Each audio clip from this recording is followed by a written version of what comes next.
Assalamualaikum. Waalaikumsalam. Apa kabar semua? Baik, Bu. Alhamdulillahirabbil alamin. Kalau semua dalam keadaan baik. Sehat? Sehat. Sebelum itu tadi belajar apa? Belum tadi. Apa itu? Matematika. Matematika ya. Asik, capek kan?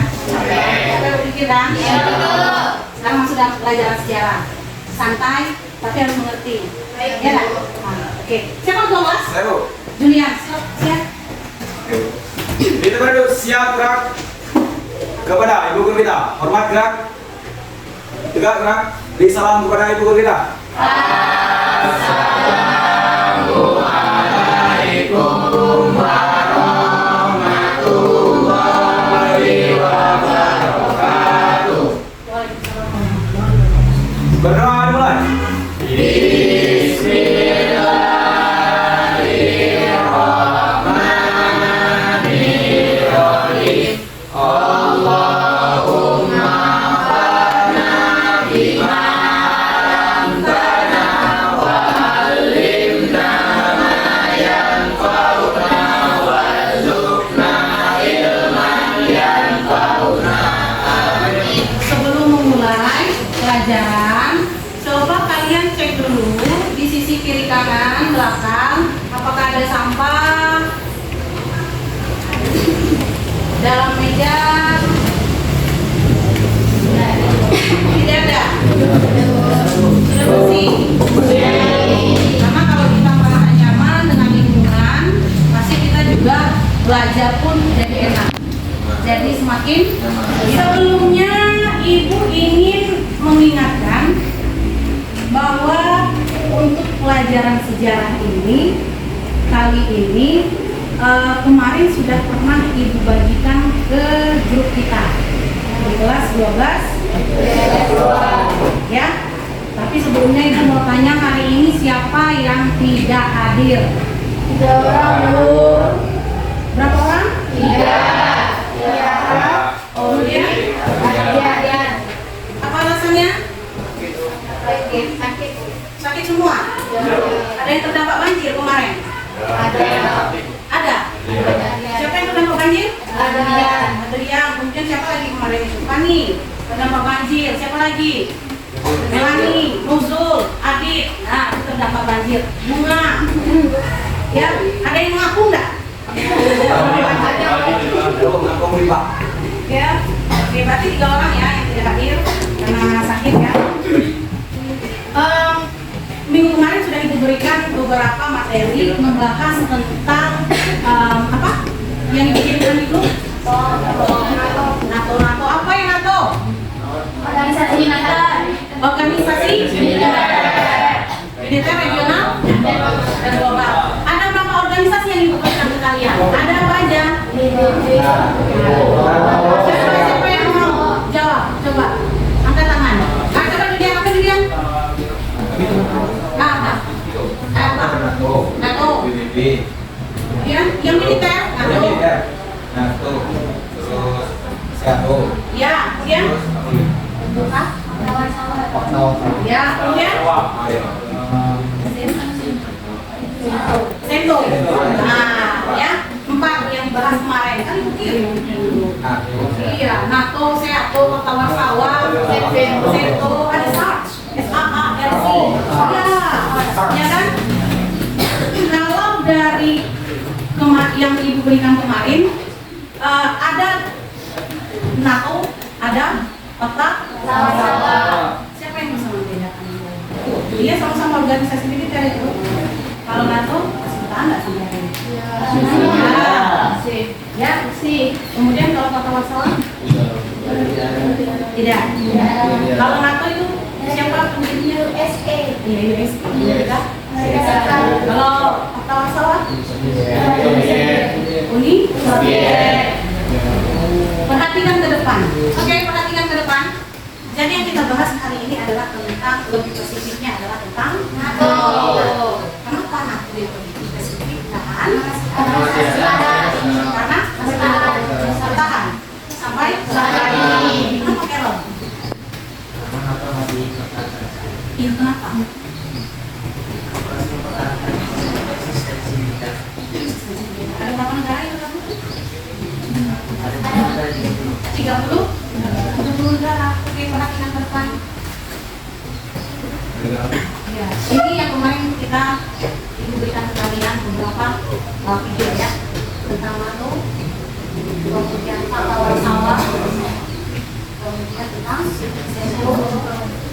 kemudian Kansas. Tapi kita lebih fokuskannya ke NATO. Ya tadi kalian bilang karena NATO masih berkembang sampai hari ini. Ya. Kemudian ini lanjut ke tujuan pembelajaran. Adapun tujuan pembelajaran hari ini melalui kegiatan pembelajaran dengan penerapan komunikasi saintifik, model pedagogi listening, kemudian ada pendekatan coach, ya kalian harus kritis, pintar, ya berdasarkan masalah yang terjadi peserta didik mampu menganalisis sejarah organisasi militer regional dan global diantaranya yaitu NATO dan pengaruhnya terhadap bangsa Indonesia. Ya, ada nggak lagi pertanyaan tentang NATO? Selain tadi, NATO itu berdirinya masih sampai sekarang. Ada lagi yang lain? Negara? Negara pendirinya apa? Oh, negara-negara berada yang tergabung di dalam NATO. Kemudian apa lagi? Apa lagi? Tadi? Pendapat negara-negara lain terhadap NATO karena masih berkembang sampai saat ini. Dua, ada lagi? Coba. Bagaimana latar belakang terbentuknya organisasi NATO? Kemarin sudah dibahas itu sebenarnya. Ya, tapi nanti kita bahas lagi karena masih mendalam lagi soal NATO. Kemudian apa lagi? Kenapa NATO itu cuma hanya ada negara-negara di luar Eropa saja yang tergabung? Kenapa misalkan di benua Afrika? Ya. Kenapa? Kenapa hanya negara-negara Kenapa NATO itu cuma hanya negara-negara yang ada di benua Eropa? NATO yang hanya ada di negara-negara benua. Kemudian ada lagi? Kenapa dulu pada zaman dulu tuh banyak organisasi Ya, seperti penggawa sawah, ya. Oh, ketika dulu. Iya, itulah permasalahan yang akan kita angkat dan akan kita kaji hari ini. Bagaimana fungsinya NATO, kemudian bagaimana respon negara-negara luar, termasuk negara kita, Pak? Indonesia terhadap NATO yang masih berdiri sampai saat ini. Pernah mendengar berita tentang Ukraina? Ada perannya di belakang? Ada. Rusia dan Ukraina. Di belakangnya ada siapa?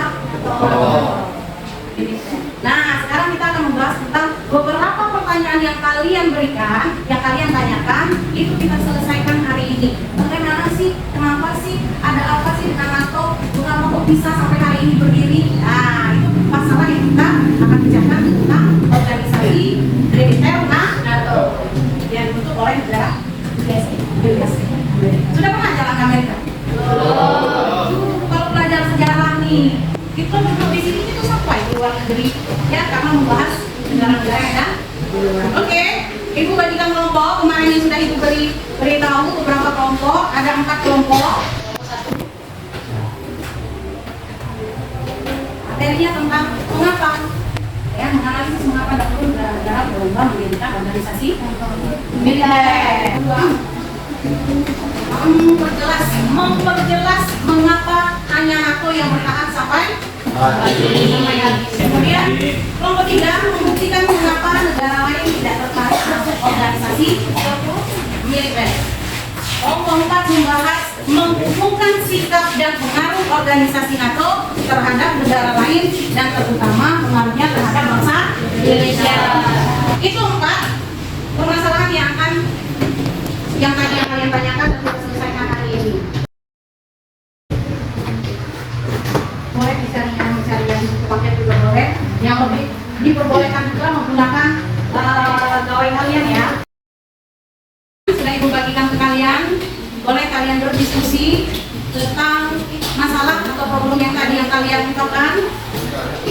Nah, silakan kerjakan. Waktunya 30 menit. Silakan.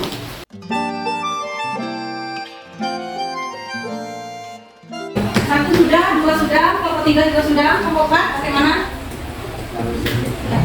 Sudah. Kelompok 2 juga sudah ya? Oke. Perhatikan, ada kertas di sini, ada 4 kertas. Nanti perwakilan dari kelompok kalian mengambil kelompok mana yang lebih dulu membahas permasalahannya. Nanti kelompok lain menanggapi, boleh menanggapi dengan menambah atau boleh mengajukan pertanyaan hanya untuk satu kelompok satu aja. Oke? Boleh silakan perwakilan. Sudah semua kan? Nomor 1, 2, 3, 4 sudah semua? Oke. Nomor 1 nomor berapa? 2. Nomor 2? 4. Kelompok 3? 3. Tetap 3. Kelompok 4? Kelompok 4 pertama kali menjelaskan bagaimana hasil diskusi kalian tadi. Silakan. Yang lain boleh mendengarkan dan menanggapi. Baiklah. Assalamualaikum warahmatullahi wabarakatuh. Waalaikumsalam warahmatullahi wabarakatuh. Pertama-tama saya berterima kasih kepada Buti karena telah memberikan saya kesempatan untuk membacakan hasil diskusi dari kelompok kami. Saya Ria, perwakilan dari kelompok 4 akan membacakan hasil diskusi kami, yaitu menghubungkan sikap dan pengaruh organisasi NATO terhadap negara lain, terutama dengan bangsa Indonesia. Indonesia secara tidak langsung menjalin kerjasama dengan NATO sejauh ini sebelum adanya perluasan NATO. Dikatakan tidak langsung dikarenakan bahwa ini dimulai dari tahun 1960-an. Indonesia tidak bekerjasama dengan NATO sebagai sebuah organisasi. Akan tetapi, Indonesia menjalin hubungan bilateral dan multilateral dengan negara-negara besar yang menjadi anggota NATO. Kerjasama Indonesia dengan negara-negara kawasan Eropa Tengah dan Eropa Timur yang juga sebagai anggota NATO tersebut mengikuti kerjasama di bidang pendidikan, perdagangan, ekonomi, teknologi, dan ilmu pengetahuan. Juga kerjasama di bidang industri, pertanian dan pertahanan, dan militer. Berikut contoh-contoh kerjasama Indonesia dengan negara-negara anggota NATO, yaitu kerjasama bilateral seperti Indonesia dengan Prancis yang mencakup bidang militer, bantuan militer Prancis yang berlangsung di negara Aceh Darussalam, dan yang terakhir kerjasama teknologi industri dalam bentuk bantuan Prancis dalam pembuatan helikopter Indonesia, yaitu Super Puma. Hanya itu saja diskusi kami. Terima kasih sudah menjadi kesempatan. Saya akhiri. Wassalamualaikum warahmatullahi wabarakatuh. Waalaikumsalam warahmatullahi wabarakatuh. Mungkin ada dari kelompok lain, Ella, menambahkan atau memberikan pertanyaan atau menambahkan bagaimana peran Indonesia. Oh, Ica, boleh Ica. Dari kelompok 2. Assalamualaikum warahmatullahi wabarakatuh. Waalaikumsalam warahmatullahi wabarakatuh. Saya perwakilan dari kelompok 2 akan memberi pertanyaan kepada kelompok 4. Mengapa alasan Indonesia dari tahun 1960-an tidak bekerja sama dengan NATO sebagai sebuah organisasi? Bagus pertanyaannya. Tepuk tangan. Oke, silakan Dimas. Diulang lagi pertanyaannya apa? Assalamualaikum warahmatullahi wabarakatuh. Baiklah, saya akan menjawab pertanyaan dari Ica. Nomor 2. Mengapa Indonesia dari tahun 1940 bekerja sama dengan NATO sebagai sebuah organisasi? Ya. Karena Indonesia adalah negara gerakan non-blok yang tidak tergabung ke dalam blok barat atau timur. Jika Indonesia tergabung ke dalam NATO, berarti Indonesia memihak kepada blok barat. Blok barat. Boleh? Ada lagi yang mau menambahkan? Oke, nomor 3. Baik, selamat sore semuanya. Ya. Saya akan menambahkan apa yang diterangkan Dimas. Iya, apa? Apa pertanyaannya tadi, Nak? Mau menambahkan dari jawaban Dimas? Dari alasan Indonesia sejak tahun 1990-an tidak tergabung dalam organisasi NATO. Ya. Indonesia sendiri tidak termasuk salah satu anggota NATO karena disebabkan oleh Indonesia yang punya sifat prinsip dan disiplin tercapai. Ya. Tentunya Indonesia tidak mau terikat dengan negara atau kekuasaan tertentu karena bisa bertentangan dengan dasar negara. Oh iya, yaitu Pancasila. Pancasila. Oke.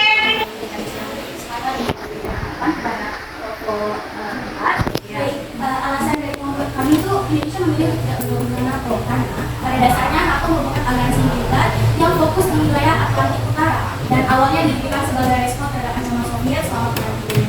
Indonesia sebagai negara di Asia Tenggara memiliki kompleks dan kepentingan regional yang berbeda.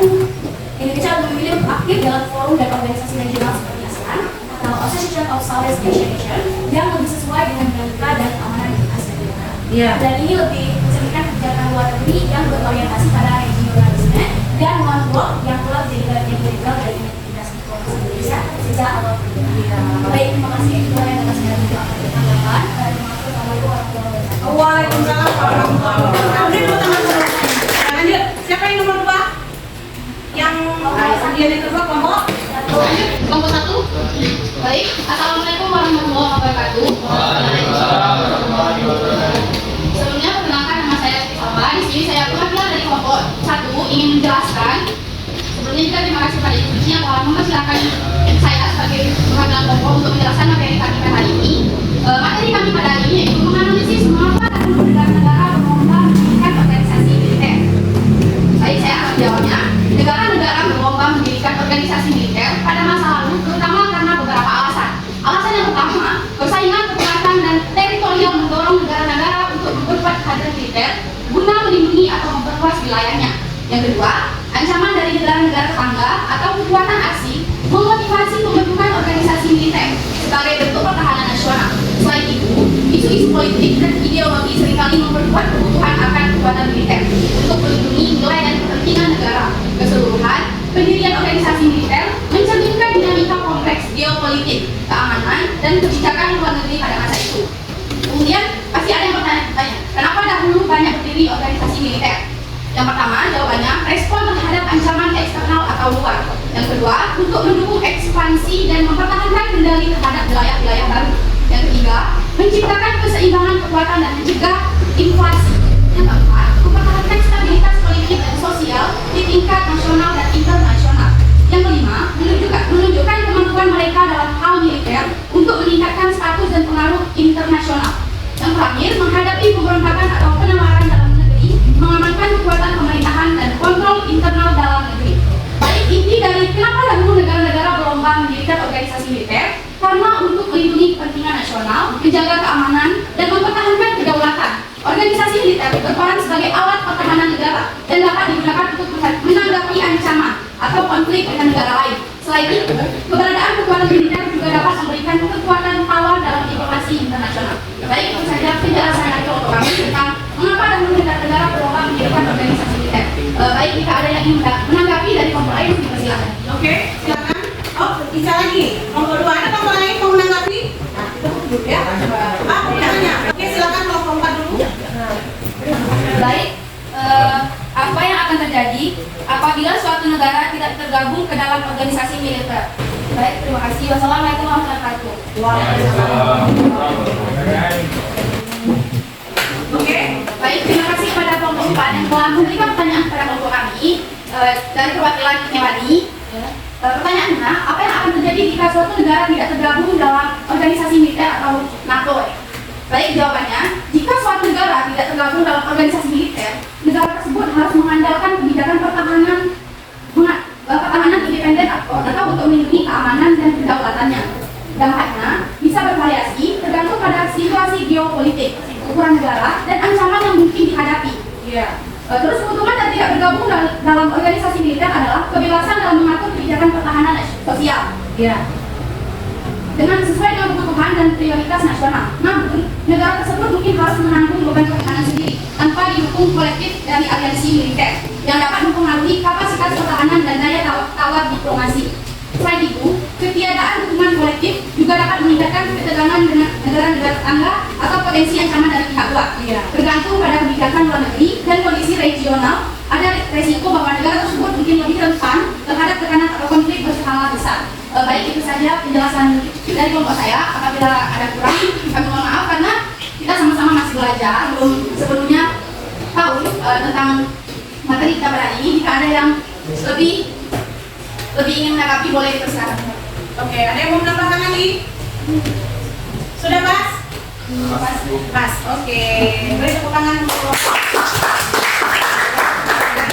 itu tadi masih ada keuntungan dan kerugiannya masing-masing. Kemudian juga kalau suatu negara itu tetap mempertahankan prinsipnya, sudah pasti dia tidak merasa tergantung dengan organisasi yang lain ya. Oke, lanjut. Undian yang ketiga siapa kelompok mana tadi? Lanjut. Baik, selamat sore semuanya. Ya, sore, Karel. Sebelumnya saya Naga, perwakilan negara tetangga, Ya. mengangkat materi tentang mengapa negara lain tidak tertarik masuk organisasi militer. Itu ada beberapa alasan. Yang pertama adalah bersifat yang netralitas dan kemandirian, yaitu beberapa negara mungkin lebih untuk tetap netral independen secara militer. Yang kedua, permasalahan biaya dan sumber daya bergabung dalam militer dapat memerlukan negara untuk fokus pada pengembangan ekonomi atau sektor-sektor lain tanpa harus menanggung beban keuangan yang terkait dengan anggota organisasi. Yang ketiga, ketidaksetujuan atau ketidaksetujuan dengan kebijakan atau tujuan organisasi, di mana negara tidak memiliki perbedaan pendapat atau tidak setuju dengan tujuan yang diajukan. Kemudian ada konflik lokal atau regional. Di beberapa negara mungkin lebih fokus mengurus isu-isu keamanan lokal atau regional daripada berpartisipasi dalam organisasi militer global. Yang kelima, karena sendiri beberapa negara mungkin merasa bahwa mereka sudah punya kekuatan militer yang cukup untuk menjaga keamanan mereka sendiri tanpa bergantung pada bantuan perlindungan dan organisasi militer internasional. Berarti ketika sejak keputusan untuk bergabung atau tidak bergabung bersifat komplekskan dapat dipengaruhi oleh berbagai faktor ekonomi, politik, dan keamanan. Kemudian bagi bangsa Indonesia sendiri tidak berkeinginan untuk masuk ke dalam organisasi pertahanan internasional karena disebabkan Indonesia punya prinsip politik luar negeri yang efektif. Maksudnya, bebas aktif adalah Indonesia tidak mau terkait pada negara atau masyarakat tertentu karena bisa bertentangan dengan dasar negara Indonesia yaitu Pancasila. Oke, beri tepuk tangan. Sudah? Komplit. Oke. Silakan tutup.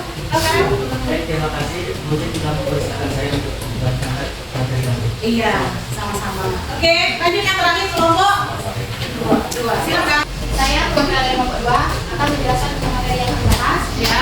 Alasan atau masih berdiri sampai saat ini. Iya, alasan mengapa organisasi NATO masih bertahan dan berdiri sampai saat ini.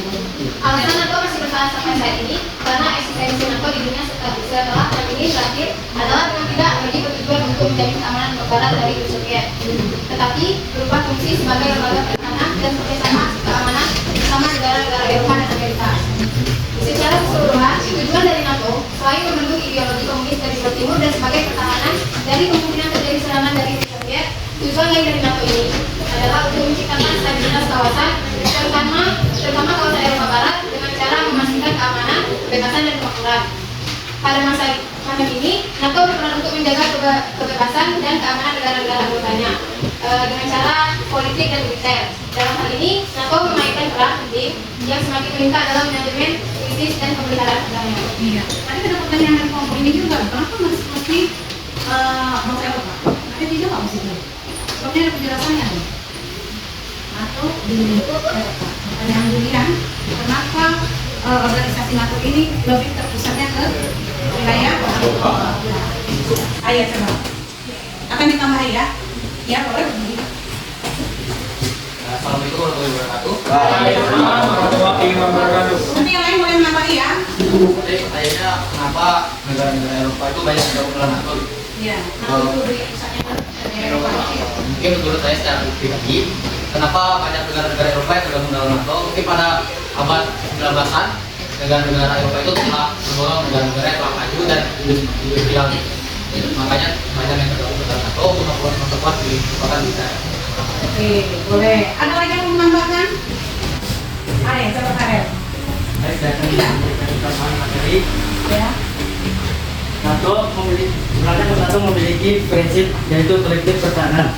Berdasarkan pasal 5 yang terdapat dalam NATO setia pada prinsip kolektif pertahanan. Di antaranya serangan terhadap satu anggota dianggap sebagai serangan terhadap sebuah anggota. Dan pasal 5 itu telah diterapkan pertama kali sejak serangan 11 September 2001 yang menyerang kota New York, Amerika Serikat. Itu ya? Mungkin ada yang mau menambahkan lagi? Iya, boleh. Berdiri.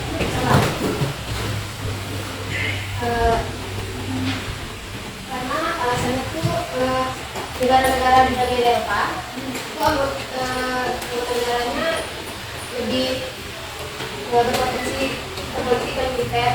Jadi dalam hal itu NATO memainkan perannya jadi manajemen krisis dari negara-negara. Oke, boleh. Perbedaan itu dulu antara Timur dan Barat. Jadi NATO itu lebih dominan pada berperan.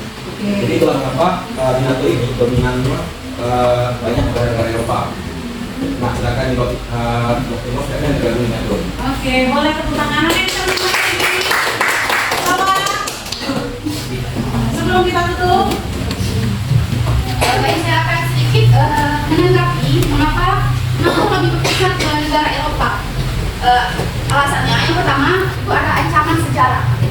Selama perang dingin, ancaman militer yang paling nyata terjadi di Eropa Timur.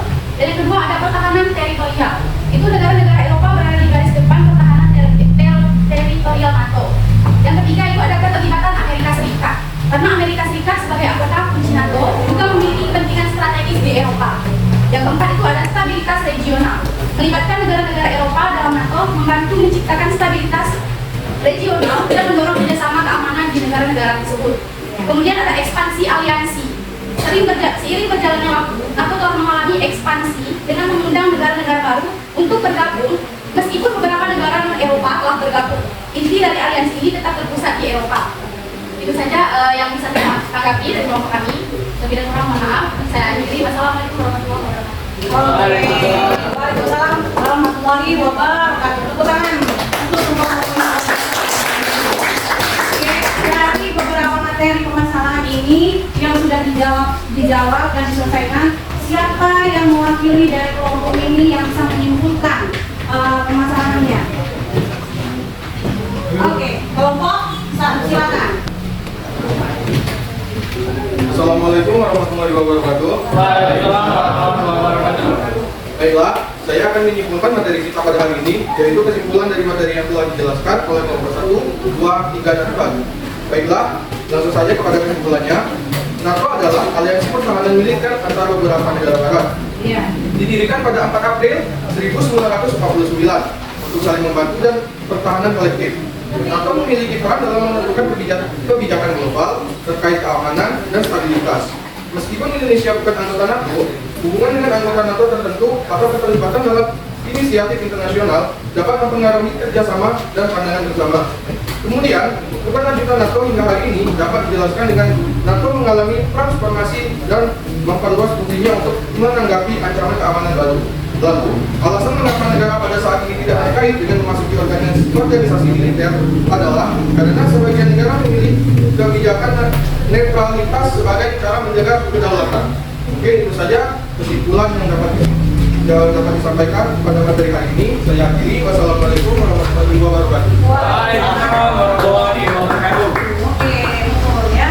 Salah satunya tadi yang dijelaskan oleh Pak Rel, kemudian ada juga yang tadi dijawab oleh Karel bahwa kenapa Indonesia itu tidak terpengaruh dengan organisasi NATO?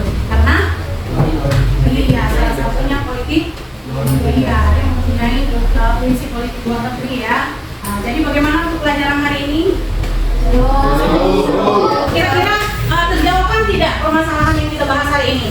Oke, alhamdulillahirobbilalamin ya. Semoga memang mengena di kalian. Kemudian untuk saat ini memang NATO juga masih berdiri, berperan penting terutama di wilayah Amerika Serikat dan Eropa. Oke, untuk tugas selanjutnya nanti OKPD yang sudah kalian di situ dikumpulkan. Untuk tugas di rumah selanjutnya itu kerjakan, buka Zoom, silakan buka, kemudian jawab pertanyaan itu. Kemudian untuk materi selanjutnya kita masih membahas tentang organisasi regional dan global yang sekarang ini tentang militer, yang ke depan pertemuan berikutnya adalah tentang ekonomi. Untuk pelajaran hari ini kita sudahi dulu. Silakan siapkan ketua kelas. Dulu siap gerak. Kepada Ibu Guru kita, Ahmad gerak. Gerak. Beri salam kepada Ibu Guru kita.